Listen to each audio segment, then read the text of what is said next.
I will admit that I'm probably more accustomed to pacing while addressing a crowd, but I'll try to stay put. I think we should start with a story. Earlier this summer, I was on a short flight from Salt Lake City to Boise. Some of you may have taken that flight before in your lives. Before the flight departed Salt Lake City, there was a young man seated in the seat next to me, and he started rummaging around in a small backpack that he had tucked under the seat in front of him, looking for something. It wasn't long before he found what he was looking for. It was a small bottle of liquor. He opened it up and he took a few sips. Just at that moment, one of the flight attendants was making her final checks before departing, and she saw him drinking his drink. She informed this young man that passengers were not allowed to consume their own carry-on liquor on the planes and that she would have to take it from him. He resisted and she insisted, but soon enough she felt that she would delay the flight and said, "Well, if you'll put it away and promise not to drink it, I'll let you keep it." He agreed. He said, "I'll just put it back in my backpack and I won't drink it until I get off the flight." She took her seat, the plane taxied, and soon we were in the air. Now, you're probably thinking, great, this is my first day in college, and I'm already getting lectured about booze. Actually, I had no intention of lecturing you about alcohol, but since you insist, please be safe, legal, and smart when it comes to alcohol during your time here at the College of Idaho. Now that that's out of the way, I'd like to talk to you about what I really want to talk about, which is the ethical peak, and specifically within the ethical peak, personal integrity. You've probably heard a lot by now about the College of Idaho's peak curriculum. You'll hear about it more in the weeks and months to come, and hopefully it's one of the reasons that you're here to study with us.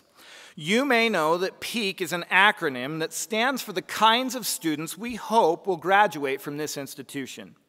PEAK stands for professional, ethical, articulate, and knowledgeable. So tonight I'd like to focus on that E in PEAK, the ethical peak.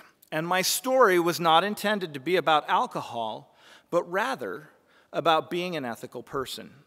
When the stewardess asked my seatmate to put his drink away and not drink it, he told her that he wouldn't.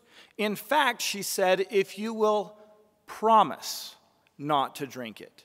And he said, "That's fine. I won't drink it. I'll put it in my bag and leave it there until I get off the plane." Shortly after takeoff, the young man looked around. We were seated about in the middle of the plane, about where the wings are. He started looking around to see if anyone could see what he was doing. He could tell that the stewardesses were still seated with their seatbelts fastened as we were still climbing out of Salt Lake. And so he reached down into his bag and retrieved that small bottle. He looked at me and almost with a gleam in his eye said, "If that lady thinks I'm not going to drink my drink, she's crazy." By the time the crew was up and out of their seats, getting ready to check on all of the passengers and begin a short drink service, he had already finished the bottle and put it away. No one on the plane but me knew what he had done. Now, I said this isn't a story about alcohol consumption. It's actually not a story about a drunken rampage on a plane. It's not a story about a confrontation between airline staff and passengers. None of that stuff happened. It's actually a quiet story about doing what you said you were going to do. There wasn't any drama, there wasn't any conflict, so why bother with the story? To me, the story is a story about ethics and personal integrity. It's a story about telling the truth and about being honest even in little things. You might not think it's a big deal, but stop to think about it.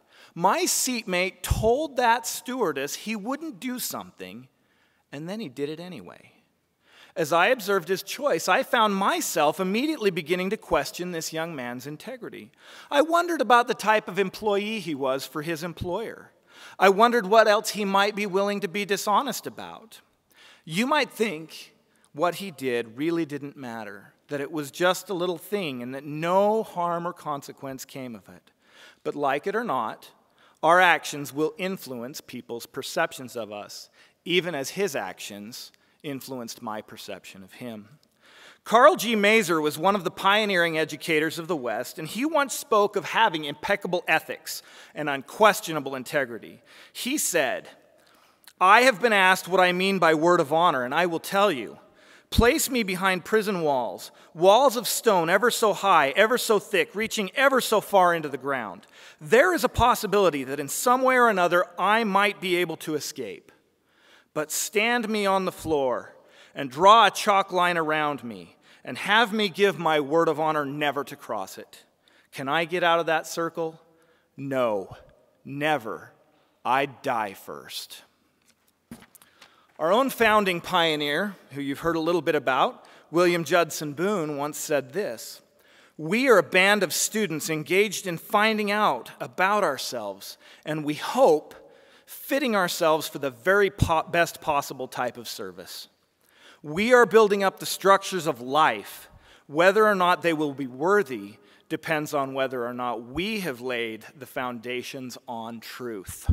May we realize the importance of laying our foundations on truth, on the light, and the way." I think both Drs. Mazur and Boone would agree that it did matter that my seatmate on the airplane said one thing and then did another. They would challenge him and all of us to live above such behavior. It is in the spirit of these great educators that we envision the ethical peak in our peak curriculum.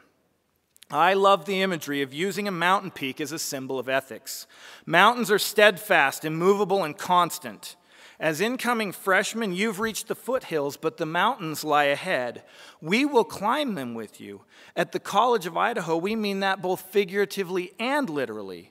We hope that as you study with us, as you learn, mature, and progress, you will also develop within yourselves the deepest and most committed sense of integrity. As you embark on your career in higher education, I issue to each of you a challenge to choose to be a person of the highest moral, ethical character, a person who embodies the ethical peak. Thank you.